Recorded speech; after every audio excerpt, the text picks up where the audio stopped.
Bonsoir, mesdames, messieurs, bonjour, dépendamment du moment où vous allez m'écouter. Vous êtes sur la chaîne Azania African et votre présentateur est Basile.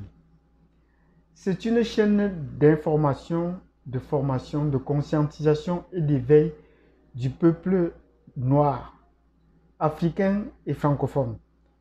Et depuis peu, nous faisons des publications vidéo, mais nous approchons au fur et à mesure du cœur du sujet, qui est celui de l'éveil de la conscience noire. Qui sont les Noirs? Et où sont-ils? Combien sont-ils? L'histoire des peuples noirs est célébrée au Canada, en Amérique du Nord, au cours du mois de février. Donc février de chaque année est désigné comme le mois des Noirs.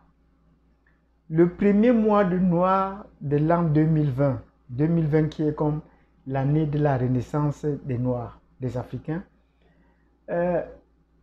Comment est-ce que les Noirs vont entrer dans cette nouvelle ère, dans cette nouvelle période? Il serait souhaitable pour nous de commencer à en parler dès maintenant. Donc, si vous voulez savoir comment est-ce qu'on va aborder cette question, cette période de février 2020, installez-vous confortablement et suivez cette vidéo jusqu'au bout. Nous allons donner quelques approches et nous allons partager avec vous ce que nous pensons tout en vous ouvrant la brèche. Sur ce, je vous dis à tout de suite.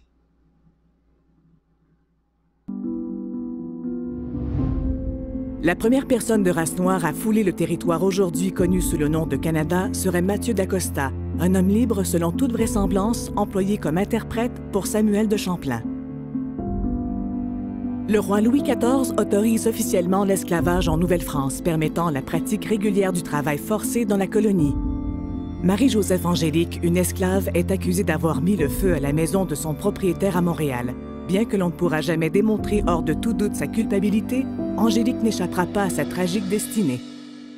Merci, mesdames, messieurs, de vous être abonnés, de partager cette vidéo et surtout de continuer à la suivre jusqu'au bout. J'ai parlé tout à l'heure du mois des Noirs en février 2020 qui sera comme le premier mois des Noirs de l'année de la libération, de l'année de l'éveil, de la renaissance des Afro-descendants des Africains. Mais nous sommes basés, cette chaîne est basée au Canada. Et le problème des Noirs au Canada, comme dans toute l'Amérique du Nord, est essentiellement la même. Le problème du racisme se vit presque de la même façon. Même s'il est plus violent aux États-Unis, mais il n'est pas moins présent au Canada. Au Canada, il est moins violent, mais il est plus vicieux. Ça, c'est le problème des Noirs qu'on a ici. Et donc, pour aujourd'hui, nous allons essayer de présenter la population noire dans l'époque récente au Canada. Dans l'époque récente, c'est intéressant de savoir. Les Noirs qui sont arrivés au cours de la période de migration, tout récente, comme moi, comment est-ce que cette population vit et comment est-ce qu'elle évolue au travers des différentes provinces. C'est de ça donc que nous allons parler. Si on fouille un peu, si on fait un peu des recherches sur les Noirs au Canada, on va se rendre compte que de façon globale, les Noirs arrivés au Canada sont arrivés dans une seconde étape. On a recensé, sinon très peu, sinon presque pas, de Noirs partis directement de l'Afrique pour le Canada. Non, ils ont généralement transité toujours par les États-Unis, par les Antilles, avant d'arriver au Canada. Donc, les premiers Noirs qui seraient arrivés ici seraient revenus de la Jamaïque ou des Antilles pour le Canada pour être des premiers esclaves. Mais là, ce n'est pas connu. Là, c'était juste une poignée des nègres de maison. Mais l'esclavage a accéléré les procédures avec les Noirs venant. Quand on a aboli l'esclavage aux États-Unis, ils ont fui les États-Unis pour être des hommes libres au Canada. C'est ainsi que la population noire s'est rapidement accrue. Nous allons revenir sur cette histoire du noir dans les prochaines vidéos. Mais pour aujourd'hui, nous voulons nous appesantir depuis le 19e siècle. Comment cette histoire a évolué. Quand le Canada a ressenti la nécessité de lancer ses programmes d'immigration pour encourager l'immigration à travers la planète, quelle est la part de la population noire dans cette croissance de la population canadienne à travers l'immigration. D'après les données qu'on a, on s'est rendu compte que cette population récente, l'immigration récente, à partir de 1990, connaît une hausse croissante et même très significative, au point qu'on estime que dans les années 2016, la population noire au Canada a presque doublé, en passant de 65 000 environ à plus de 130 000 habitants. Donc cette population s'est beaucoup améliorée. Et les provinces où on a naturellement le plus de noirs, d'après ces données, parce qu'ils représenteraient aujourd'hui près de la moitié de la population en Ontario. Donc c'est l'Ontario qui est comme la population qui a la plus grande population de noirs au Canada, avec plus de 650 000 noirs habitant l'Ontario. La deuxième province ayant une majorité de noirs, c'est naturellement la province voisine, qui est considérée comme le Bas-Canada, et c'est le Québec. Donc la province du Québec compte la moitié, environ plus de 350 000 noirs. Et la troisième province, et celle qui m'a aussi également le plus surpris, c'est la province de l'Alberta. L'Alberta, qui est à l'ouest du Canada, une province très neigeuse, a une population de plus de 130 000 habitants, 130 000 âmes noires. Et à côté, on a la population de la Colombie-Britannique, avec près de 43 000 noirs. Après, ça en vient le Manitoba et le Saskatchewan. Voilà, le Saskatchewan a près de 14 000, 15 000 noirs, si on peut le dire. Les restes sont de très faibles populations, on veut dire les territoires du Nord, le Labrador, ils ont une très faible population. Mais la Nouvelle-Écosse a quand même une forte population noire qui est supérieure à celle de l'Alberta, à celle de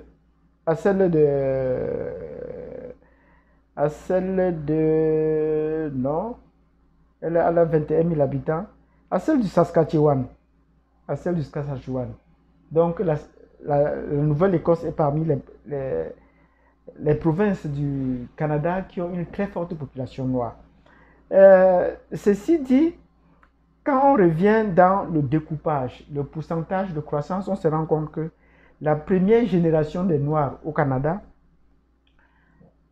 avec les personnes nées à l'extérieur du Canada qui sont arrivées au Canada, a d'abord constitué 56% de la population. Et après, la deuxième génération de Noirs, c'est-à-dire des personnes qui sont nées au Canada, dont au moins un parent est noir né à l'extérieur du Canada, a constitué 35% de la population. Et enfin, la troisième génération de Noirs au Canada, dont les deux parents sont nés à l'extérieur du Canada et qui sont arrivés ici, constitue 8,6% de la population. Donc, nous croyons que la population noire au Canada connaît une croissance interne. Donc, ce n'est plus seulement le fait de l'immigration qui fait accroître la population canadienne, la population noire au Canada, mais c'est également la croissance interne. Quand les premiers arrivent, ils se multiplient, ils augmentent le nombre d'enfants, et cette génération se perpétue et fait aussi accroître le nombre de la population noire à travers le Canada. D'où viennent donc ces Noirs dans cette période récente? Quelles sont les données qu'on a à propos de ces Noirs? Dans la période récente, on s'est rendu compte qu'avant, dans les années 80, la majorité des populations venaient effectivement des Antilles. C'est ce que nous avons dit précédemment. Donc, suivant la même démarche des esclaves, la principale population venait des Antilles parce que c'est également en Haïti que le Québec a recruté l'essentiel des manœuvres qui sont venues effectuer les travaux manuels les plus difficiles comme creuser les tunnels du métro. Donc, voilà. Et ailleurs en Amérique, la population noire a également participé à cette croissance-là, venant du Mexique, venant des États-Unis notamment. Bon, à partir de 1981, c'est-à-dire qu'il y a dans les 40 dernières années, Ce chiffre est resté, cet écart a varié, mais est resté sensiblement dominant. Et c'est à ce moment qu'on va voir une première croissance des Africains venus directement d'Afrique. Donc, avant 1981, leur pourcentage était très faible, mais à partir de 1981, on va connaître, au courant de la décennie 80, on va connaître un afflux de la population noire venant directement d'Afrique. Et cette population ne va cesser de croître parce qu'elle est passée au courant des années 80 à 28%. Elle est passée de 28%, elle est passée à près de 46% au courant des années 2000. Avant de 20 ans, elle a presque doublé. Et depuis les années 2000 jusqu'aux années, dans la décennie des années 2010, on se rend compte que cette population est passée à près de 63%. Et de 2010 à 2016 à aujourd'hui, on peut estimer que la population est de 70% environ, comme nous l'avons dit un peu plus tôt. Donc la population noire arrivée au Canada est en croissance. Et cette croissance est doublée d'un accroissement naturel interne. Nous ouvrons donc une page là sur l'histoire des Noirs, sur nous-mêmes au Canada. Et il serait important qu'on essaie de contribuer, qu'on essaie d'échanger, pas attendre le dernier moment pour être bousculé. Donc commençons maintenant à rassembler les éléments qui vont contribuer à la connaissance de l'histoire des Noirs en Amérique du Nord et particulièrement au Canada. Il faudrait qu'on essaie de participer. C'est comme ça que nous allons contribuer à la connaissance générale du peuple noir à travers la planète. Leur évolution, leur dynamisme et leur dispersion. Comment est-ce qu'ils marquent leur empreinte dans les pays où ils ont été éparpillés contre leur volonté ou ceux qui sont allés d'après eux-mêmes. Sur ce, je vous remercie de m'avoir suivi. Si vous avez été d'accord sur ces éléments, faites-nous le savoir. Si vous voulez plus, faites-nous le savoir également. Mais nous comptons sur vos commentaires pour connaître, pour essayer de renforcer cette histoire des Noirs, pour essayer de partager, d'en connaître davantage. Merci et à plus tard. À la prochaine vidéo.